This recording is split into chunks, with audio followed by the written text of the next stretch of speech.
Assalomu alaykum va rahmatullohi va barakatuh. Bugungi nasihat. Farzandlaringizga to'g'ri yo'lni o'rgating. Ularga to'g'ri yo'l nima ekanini tushuntiring. Ey ota-onalar, ey ulamolar, ey da'vatchilar, ey islohotchilar. Farzandlaringizga va avlodlaringizga to'g'ri yo'lni tushuntiring va o'rgating. Ota-onaning bolalariga bera oladigan eng katta sovg'asi ularga to'g'ri yo'lni ko'rsatishdir. Agar ota-ona farzandlariga dunyodagi barcha narsani bersa-yu, lekin ularga to'g'ri yo'lni o'rgatmasa, ular Allohning ularga yuklagan omonatini ado etmagan bo'ladilar. Ota-onaning zimmasidagi eng buyuk mas'uliyatlardan biri farzandlarini to'g'ri yo'lga solishdir. Kim farzandiga barcha dunyoviy narsalarni, ovqat, ichimlik, kiyim-kechak va boshqalarni bersa, lekin unga to'g'ri yo'lni o'rgatmasa, u o'z bolasiga xiyonat qilgan va uni dunyo va oxiratda yo'qotgan bo'ladi. Biz har bir namozimizda ihdinas sirotal mustaqim, bizni to'g'ri yo'lga hidoyat qil deymiz. Bu nima degani? Farz va nafl namozlarimizda 30 martadan ortiq takrorlaymiz.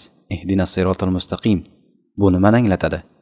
Bu ey Robbimiz, bizni hidoyat qil, sobit qadam qil, to'g'ri yo'lga yetakla, bizni ilhomlantir deganidir.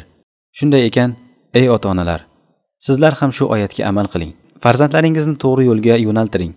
Ularni shu yo'lda sobit qadam qiling. Ularga bu yo'lga yetishish uchun barcha imkoniyatlarni yarating. To'g'ri yo'l nima? Sahobalar va ulamolar to'g'ri yo'l haqida quyidagilarni aytganlar.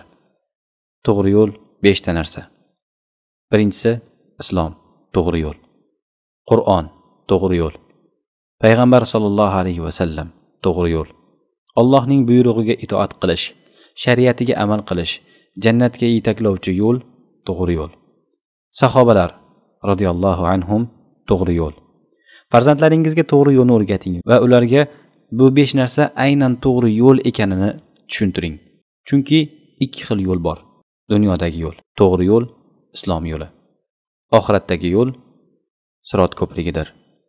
Alloh taolo aytadi: "Sizlardan har biringiz albatta sirot ko'prigiga o'tuvchidir. Bu Rabbingiz zimmasiga olgan qat'iy hukmdir. So'ngra taqvodorlarni najotga chiqaramiz va zolimlarni u yerda yiqitib qo'yamiz." Maryam surasi 71-72 oyatlar. Siz ham, farzandlaringiz ham, barcha musulmonlar itoatkor yoki gunohkor bo'lishdan qat'iy nazar sirot ko'prigidan o'tadilar. Kim dunyoda to'g'ri yo'lda sobit tursa, oxiratda najot topadi. Shuning uchun farzandingizni do'zaxdan qutqaring. O'zingiz va oilangizni jahannamdan saqlang. Ularga to'g'ri yo'lni o'rgating. To'g'ri yo'lning 5 asosiy jihati. Birinchisi islom. Farzandingizga islomni sevdiring. Uni islom dini bilan bog'lang.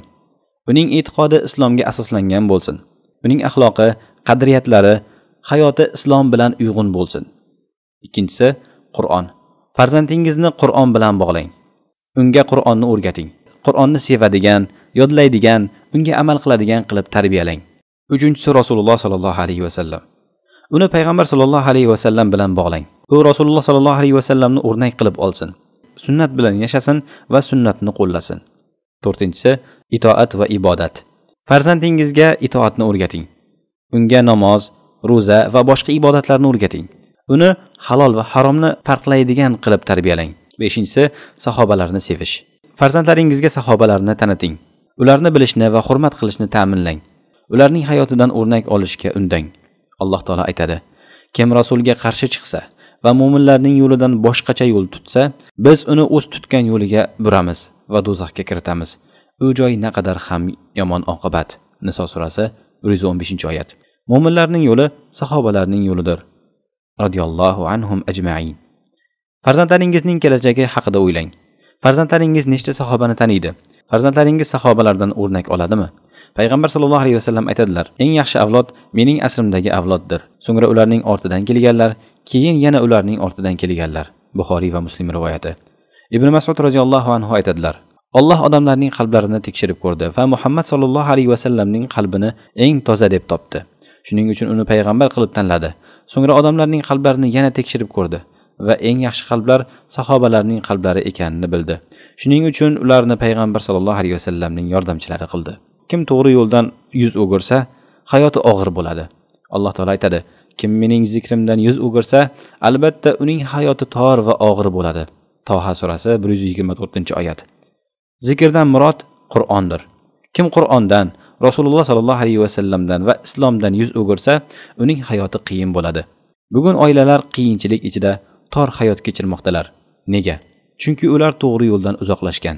Farzandlaringizni noto'g'ri o'rnaklar va yo'llardan saqlang. Ularga sahobalarni o'rnak qilib ko'rsating. Ularga to'g'ri yo'lni ko'rsating. Ihdinas siratal mustaqim. Kim dunyo va oxirat saodatini istasa, u to'g'ri yo'l Allohning yo'lidan yursin. Alloh barchamizni to'g'ri yo'lda sobit qilsin. Alhamdulillahi robbil alamin.